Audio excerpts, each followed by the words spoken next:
Before we get into the video, could everyone please subscribe to my Endless Diary Tales channel? Thank you so much. When I was reborn, I resolved to avoid any interaction with Ethan Jong this time when he said he wasn't going home.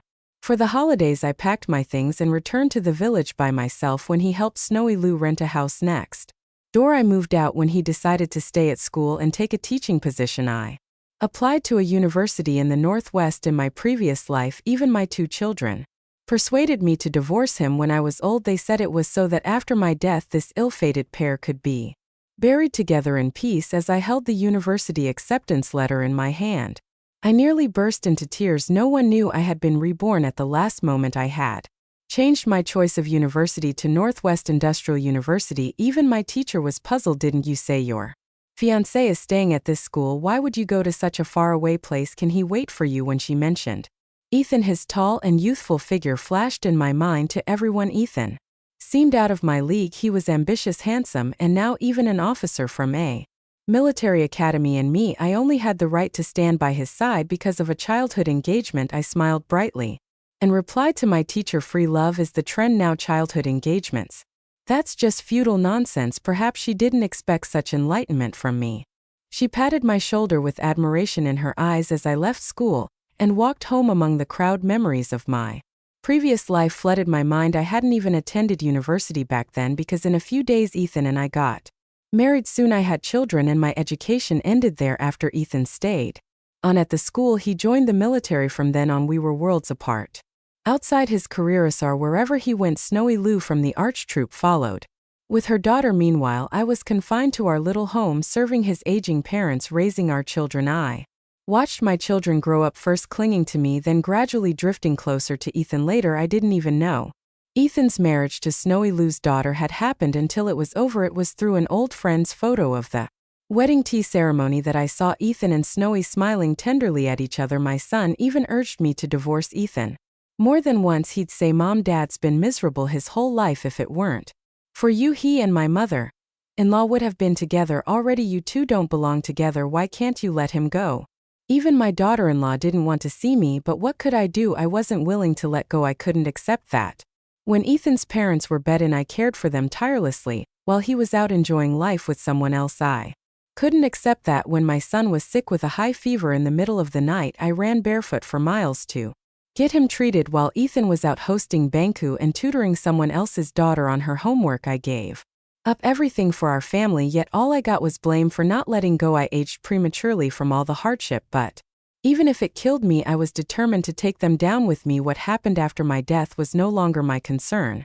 Finally, I died after yet another argument with my son about divorcing Ethan. Frustrated by my silence, he stormed out. He didn't know that as the door slammed shut, my heart gave out. I called after him, but he didn't look back. That moment I deeply regretted having him, regretted letting my life be consumed by him, but it didn't matter anymore because I was reborn back to the time before I married Ethan. There was still time to change everything. When I got home, I hid my acceptance letter and began cooking dinner. The house was a 2-bedroom apartment provided by Ethan's workplace. While the food cooked, I marked my university reporting date on the calendar with a red pen. Looking at the circled date, I felt hopeful. Freedom was so close. Just as the food was ready, Ethan returned as expected. Snowy Lou came in with her child trailing behind him. I'm sorry to bother you again, sister-in-law, Snowy said with a smile. Her fair complexion, oval face, and bright red coat made her look captivating. Her daughter, clearly accustomed to visiting, cheered and went straight to serve herself a bowl of food from the pot. One for herself, one for Ethan, and one for Snowy. None for me. When I came out of the kitchen, the 3 of them were already sitting at the table laughing and chatting like a family, but the moment they took a bite of the food, all 3 spat it out simultaneously. Mommy, it's so salty. I leaned against the kitchen door frame watching as Ethan rushed to pour soup for Snowy and her daughter, but the soup was even steer. Snowy left in tears, saying to Ethan at the door, sister-in-law clearly doesn't welcome me. I won't come again. When Ethan came back, he frowned. I ignored him, went to the kitchen and made a new dish. You did that on purpose, Ethan said, confused but trying to explain. Her husband sacrificed his life. He asked me to take care of them. You're a great cook and the child likes your food. Seeing that I didn't respond, he sighed and relented. Fine, if you don't like Kay, I won't invite them over anymore. The next morning, Ethan left the house. I took out my bundle, preparing to head back to the village in a couple of days. Although Ethan and I We're tied by a childhood engagement. Our families had exchanged keepsakes and birth charts. If we were to officially break off the engagement, it had to be done publicly with the village council present to avoid future complications. As I packed my things, I noticed the pillowcases and quilt covers I had embroidered over the years after. Some thought I stuffed them into a bag along with the new shoes I had made and other handcrafted items at the pawn shop. At the end of the street, I sold them all for 30 yen. It wasn't much, but enough to save for college expenses like food and supplies back home. I marked a big X on today's calendar date. Only 20 days left. In 20 days, I would leave this place and start my new life. Ethan came home late that night. The dinner I had prepared sat untouched. I ate at school, he said casually, but the faint scent of white tea perfume clinging to him told me otherwise. He had eaten, sure, but it was undoubtedly with Snowy and her daughter. He likely knew eating at home would upset me, so he dined with them elsewhere.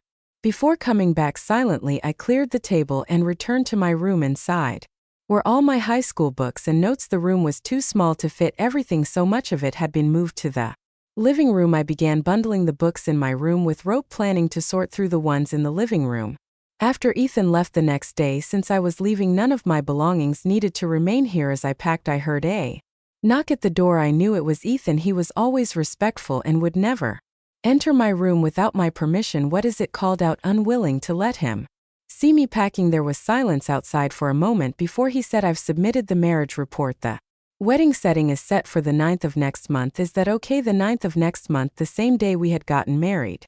In my previous life, I glanced at the neatly packed bundle and replied flatly, marriage is a big deal. I'll go back and ask my family tomorrow. Another long silence followed before I finally heard his footsteps retreating. I let out a sigh of relief and leaned against the bed. With his current status, submitting a marriage report didn't require family consultation. In fact, since my parents were gone, Ethan's family had taken me in because of the engagement, and everyone already saw me as part of the Jong family. The marriage report was merely a formality. Ethan was handsome, had a good job, and treated me well. Anyone could see I was already devoted to him. I did owe the Jong family a debt, but I had spent an entire lifetime repaying it. I owed them nothing now. This time I would live my own life, one without Ethan Jong. The next morning I was surprised to find Ethan had made breakfast, fried eggs, and at treasure porridge, my favorites. This was a rare occurrence in the 3 years I had lived here for school. I sat down silently. The only sound at the table was the occasional clink of utensils against bowls.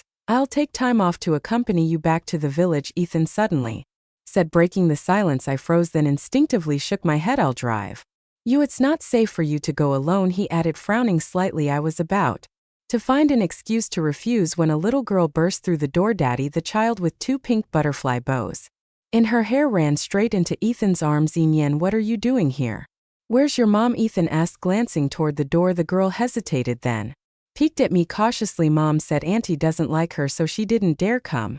I quietly observed this little girl, my daughter-in-law in my previous life, though she had never once appeared before me. At just 3 years old, she was already beautiful, and in the future her mother and she would be worshipped as deities by my son. Ethan hurriedly left with Nan Yen, saying Snowy wasn't feeling well. He didn't bother explaining further before rushing out with the child. I let out a bitter laugh. Well, this solved my problem of making excuses. I could now go back to the village alone. I took a pen and marked another big X on today's calendar date. 19 days left. I packed all my books from the room, neatly bundling my notes and papers in the living room as well. After selling them, I ended up with 13 yuan and set off for the village. Today's goal was to break off my engagement with Ethan Jang. Although Mr. and Mrs. Liang had always treated me kindly, convincing them to agree to the annulment wouldn't be difficult. I simply needed to point out that Ethan was destined for great things, and that I was no match for him. The village courtyard was quiet and somber. A small bonfire burned, surrounded by mosquitoes. Hovering in the warm light, I sat by the earth and wall, pressing tobacco leaves with a wooden board and slicing them. Finally, with a hatchet, Mr. and Mrs. Liang sat silently on the doorstep after a while. They sighed deeply and began persuading me, Aru, even if his heart is elsewhere, you're still engaged to him. If he dares not marry you, I'll make sure he regrets it. Your parents asked us to take care of you before they passed. How can you? They trailed off, exchanging glances. When I remained silent, why are you so stubborn? Fine, Leighton, go to the council. I followed them quietly. The village council issued a certificate to officially annul the engagement. In front Of the elders, I also retrieved the keepsakes exchange during the betrothal, letting out a soft breath. I helped the Leongs back home. I knew they only wanted the best for me by all logic. Ethan was now the most eligible bachelor around. Even his parents couldn't understand why I insisted on breaking things off, but I couldn't explain. I couldn't tell them about the misery of my past life, how even my only son had ended up being Snowy's child, handed over to their family, while I lived a lonely, desolate life. The engagement was successfully, and old Mrs. Leong said, "From now on you're like our own daughter." I hadn't mentioned to anyone that I was planning to attend university in the Northwest. Instead, I stayed home with the L family for half a month. When it was time to leave, Mr. Leong walked me all the way to the village entrance. They kept reminding me that I should always consider their home my own and to come back and visit often. When I reached the town to buy my bus ticket, I found they had slipped 200 yuan into my bag. Tears streamed down my face uncontrollably. When I returned home, the first thing I did was mark 15 large red X's on the calendar. Only 4 days left, just 4 days until I could leave this place and start anew. As I carried my luggage to my room, I heard the door open. Ethan had just come back from work, and as usual, Snowy and Eneen were with him. "You're back." Ethan sounded surprised to see me. Snowy gave me a reserved nod before turning and heading directly into my room. I frowned as I watched her casually shut the door and leave my belongings haphazardly piled in the living room. I turned to Ethan. He hesitated before explaining. "Snowy's place had a bad leak during the rain a couple of days ago, so I let her stay here temporarily since you weren't home and didn't have much in the room. I thought it would be fine to let her use it for now, so you thought it was fine to clear out my belongings and let someone else stay in my room without asking me," I replied calmly. He paused, then tried to smooth things over. "I moved your things into my room. You can stay with me for the time being." As he spoke, he opened the door to his room and added, "By the way, where are your books? Why is there so little stuff here?" I glanced at the small bundle he had placed on the bedside table, pursed my lips, and replied indifferently, "I sold them after the exams. I didn't see the point in keeping them." Ethan frowned. "Even after exams, books can still be useful. Why sell them?" I stayed silent. Seeing I wasn't going to respond, he changed the subject. "So how did things go with my parents?" he asked, taking the bundle from my hands. After a brief pause, I replied, "We consulted a fortune teller and the date doesn't seem auspicious. Leighton, talk about it later." This was the excuse I had agreed on with the L family, a temporary delay to give me time to leave before explaining everything to him. Ethan didn't seem suspicious. He simply nodded and muttered, "Looks like we'll have to pick another date." He then left the room saying he'd make dinner and that I should rest since I had just gotten back. From the corner of my eye, I saw the marriage report he had already filled out on the desk by the window. Only the date was left blank. When I finally pulled my gaze away from the report and went to help him, I overheard voices outside, the low, steady voice of a man, the lively tone of a woman, and the sweet chatter of a child. I quietly sat back down. Truthfully, now that our engagement was annulled, it wasn't appropriate for us to continue living together, especially not in the same room. But with only 4 days left, finding a suitable rental was impossible. I decided I'd eat dinner and then set up a makeshift bed in the living room for the night. After a long day of traveling, I wanted to sleep early, but Snowy, full of energy, began practicing dance in the living room in a flowing white dress. She even brought out a mat to stretch her legs. Meanwhile, Yen was running in and out of Ethan's room, occasionally bouncing on his bed as if it were a trampoline. Annoyed, I made an excuse to get some water and grabbed a basin to head outside. The cool night air hit me as I took a deep breath. "Oh, Arrow, you're back. Weren't you visiting Ethan's parents?" Mrs. Hu, our neighbor, noticed me and grabbed her own basin to join me on the way to the well. "I was gone for a few days, just got back today," I replied. Mrs. Whose husband worked as an accountant at the local mine. Their family lived comfortably, and she was always kind enough to bring me snacks like fried dumplings. We got along well. Mrs. Who hesitated, looking back at my house before pulling me a few steps forward. Once we reached the well, she tapped my forehead with frustration. "I can't believe how naive you are, Aru. That woman is no good. Her husband's gone, and yet she's out flaunting herself everywhere. And you, how could you let someone like that into your home?" she sighed dramatically before continuing, "Ethan is a catch, a man every woman would want. Letting her stay is just asking for trouble. Are you out of your mind?" I let her ramble, and soon she revealed that Ethan had told everyone it was my idea to let Snowy stay. Apparently I had felt sorry for Snowy as a widow and asked Ethan to bring her and her daughter over after the disaster. I laughed bitterly. Ethan must have been worried about gossip and used me as a shield, but with only a few days left I didn't want to waste energy arguing with him about it. I simply smiled and said nothing. On the way back, Mrs. H repeatedly urged me to kick them out, saying she'd gladly help if I needed it. Despite her nosy curiosity, I knew her intentions were good. When I returned to the house, the living room was empty. I grabbed my clothes and headed to the bathroom, only to find it filled with unfamiliar women's toiletries. My usual soap and towel had been shoved into a corner near the trash bin, replaced by 2 towels and a collection of shampoo and hair accessories. Oh, Auntie Yen Yen needs the bathroom. Can you step aside? A sudden shove nearly knocked me off balance. My head hit the door frame with a thud. Meanwhile, Snowy Lou was already holding Yin Yen and helping her relieve herself. After finishing, Snowy glanced at me, still standing in the doorway, and said softly, "Sister-in-law, could you please move? You're blocking the way." Her voice was gentle, but the smugness and contempt in her eyes were unmistakable. I didn't budge. "Apologize," I said calmly. Snowy froze, clearly not expecting this response from me, but she had a good daughter, Yin Yen, who already disliked me.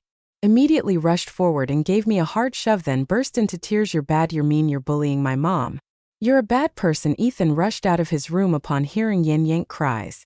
"What's going on?" he asked, his voice anxious as he scooped the sobbing child into his arms. Snowy sighs reneged as she explained softly, "It's my fault. Yin Yan needed the bathroom urgently and sister-in-law was inside, so I asked her to move, that's all." Ethan looked at me disapprovingly, though he said nothing in front of Snowy. Instead, he said, "Yen, don't cry. How about this? Auntie will apologize to you, okay?" As Yin Yan continued to fuss, Ethan carried her back to his room, promising to get her some candy. Snowy gave me a faintly triumphant look and followed him inside. I stood silently listening as the child's wails gradually quieted. Expressionless, I finished my shower and carefully gathered my belongings, putting them into a basin. When I returned to my room, Snowy and Eneen had left a box of brightly colored candies sat on the bedside table, clearly meant for the child. Ethan paused his tidying when he saw me enter. "Leighton, talk," he said, his tone suggesting he wanted to reason with me. I could already guess the speech he had prepared about understanding children, letting things go, and even apologizing. I sat down, pulled out a tissue and dabbed at the wound on my head. Then I held up the blood-stained tissue for him to see. The sight of the red stain made Ethan choke on his words. His face turned pale, then flushed, and he looked visibly uncomfortable. "I'll sleep in the living room tonight," I said, grabbing my bedding and heading for the door. "Wait," Ethan called, grabbing my arm. "The bed is free. Why go to the living room?" He assumed I was upset about what had happened earlier inside, pulling me back inside. "Yin Yen is just a child and Snowy didn't mean anything by it. You're an adult, don't be petty. Guests are guests. I know you don't like Snowy, but she's had it tough. Don't make things difficult for her, okay?" I let out a cold laugh. "So you brought her here and even told people it was my idea?" Ethan froze, opening his mouth but unable to respond. I smiled bitterly. "See, no matter how you dress it up, your intentions are clear. Out of respect for the Liang and not wanting to ruin his career, I decided not to escalate things further. That night, Ethan ended up sleeping on a makeshift bed in the living room. The next morning, I packed my belongings early, planning to find a hotel and return later to pick up the rest. When I opened the door, I saw that Ethan had already prepared breakfast. Yin, upon seeing me, let out a disdainful hum and moved the food closer to herself and Snowy. Ethan came out of the kitchen with a plate of fried eggs and smiled awkwardly when he noticed the situation. "Good morning, come over, I made fried eggs." He then turned to Yin Yin and coaxed, "Be good, Yin Yin, share some with Auntie, okay?" I ignored them all and walked out of the house. The nearest hotel was just down the street. I booked the cheapest room available, 21 yuan for 3 days, and paid the deposit. On my way back, I bought some steamed buns and fried dough sticks from a nearby breakfast stall. When I returned, I was greeted by a shocking scene. My carefully packed bundle had been opened, its contents scattered across the room. Even worse, my university acceptance letter was in Yin Yan's hand. She was folding it into a paper airplane at the table. My head buzzed with anger. "What are you doing?" I yelled, snatching the letter away from her. Startled, Yin Yan fell off the chair and began crying loudly. Her piercing cries brought Snowy rushing out of the other room. "What are you doing? Who told you to bully Eneen?" she demanded, shoving me aside as she scooped the child into her arms. I was trembling with rage as I carefully unfolded my acceptance letter. "Me bullying her? Do you even see what she's done? Who gave you permission to touch my things? Get out of here." Snowy stood up, holding Eneen and glaring coldly at me. "Get out. You're not even married to Ethan yet. You have no Right to call the shots here. She walked to the door, then paused and smirked. Even if you do get married, you'll never win against me. With a loud slam, the door shut behind her. Snowy's hostility always emerged when Ethan wasn't around. In the past, I had felt inferior and intimidated by her beauty and status as a star performer in the arts troupe. I used to think I could never compare, but now, having lived through it all once before, I was finally at peace. Why should I compare myself to her? In Ethan's heart, Snowy would always come first. But was Ethan the entirety of my world? I could go to college, I could contribute to my country's development, I could broaden my horizons and build a better future. This quagmire was nothing but a hindrance. After tidying up my scattered belongings, I marked another heavy red X on the calendar. I slung my bag over my shoulder and headed to the hotel I had booked. When I first regained my memories after being reborn, I had considered causing a scene at Snowy Lou's workplace. She had ruined my previous life, and it felt impossible to let go of the bitterness in my heart without confronting her. But then what? As long as Ethan Jong was still in the picture, even if Snowy lost her job, he would still support her and her daughter. For Snowy, it wouldn't make much of a difference. Her foundation was solid. As long as I hesitated to repay the young family's kindness or to avoid ruining Ethan's reputation, Snowy would always have the upper hand. Besides, the real problem wasn't Snowy, it was the man himself. Snowy's husband had plenty of comrades, yet none of them felt the need to care for her and her daughter as excessively as Ethan did, or to act as Nan Yen's godfather. That said it all. At the hotel, I unpacked and quickly organized my belongings. I then pulled out a piece of stationery, preparing to leave Ethan a letter, setting aside the countless ways he had failed me after our marriage and the entanglement with Snowy L that lasted a lifetime. I decided to focus only on the 3 years I had spent here in high school. During that time, he had covered my living expenses and even helped me with my studies on occasion. For that alone, I felt I owed him clarity about our situation. In the letter, I explained that I had already annulled our engagement and had been admitted to another university. I made it clear that from now on our paths would diverge, never to cross again. Halfway through writing, I heard a knock at the door. Thinking it was the hotel staff, I opened it only to find Ethan standing there. He looked disheveled, as if he had been running around all day. Upon seeing me, he let out a heavy sigh of relief. Thank goodness I found you. You're okay, that's all that matters, he said. I was silent, expecting him to scold me. Instead, he added, all right, don't be angry anymore, come back with me. Without waiting for a response, Ethan squeezed into the room and started packing my things. I quickly pressed the half-written letter under a book, but his gaze fell on a silver bracelet in the bundle. He picked it up, his expression changing. Why do you have this bracelet? I froze, annoyed that I hadn't hidden it better earlier. When Eneen rummaged through my belongings, a bell from the bracelet had come loose and I had repaired it. The bracelet was the token of our childhood engagement, and I had taken it back when I annulled the engagement. Ethan's face grew tense as he examined it. This bracelet should be with my mother. How did it end up with you? I scrambled for an explanation, but before I could speak, he chuckled. I see, my mom must have given it to you to bring over for me. He put the bracelet back into the bundle. Just keep it for now, we're getting married soon anyway. What's mine is yours, you might as well hold on to it. I exhaled in relief, but my hand stayed firmly pressed on the bundle. Ethan frowned. Are you still upset? Een was wrong, but she's just a child. Snowy didn't mean anything by it either. She was so worried about you last night that she went out looking for you alone. She even hurt her knee and is resting at home now. He paused, then continued, honestly, I don't understand why Yen always behaves well, but the moment you're around there's conflict. Ethan seemed ready to keep lecturing, but I stared at him with a calm expression, cutting him off. You know, I said with a faint smile, this afternoon your daughter rifled through my things. I told her to stop, and do you know what your Snowy said? She told me I had no right to speak to her daughter that way. She even said that even if I married you, I'd never win against her. Ethan's face stiffened, his complexion shifting between pale and flushed. What, my daughter? She's my goddaughter, he said, trying to clarify. Ignoring him, I continued, you keep using the excuse of caring for a fallen comrade's family to justify being close to her.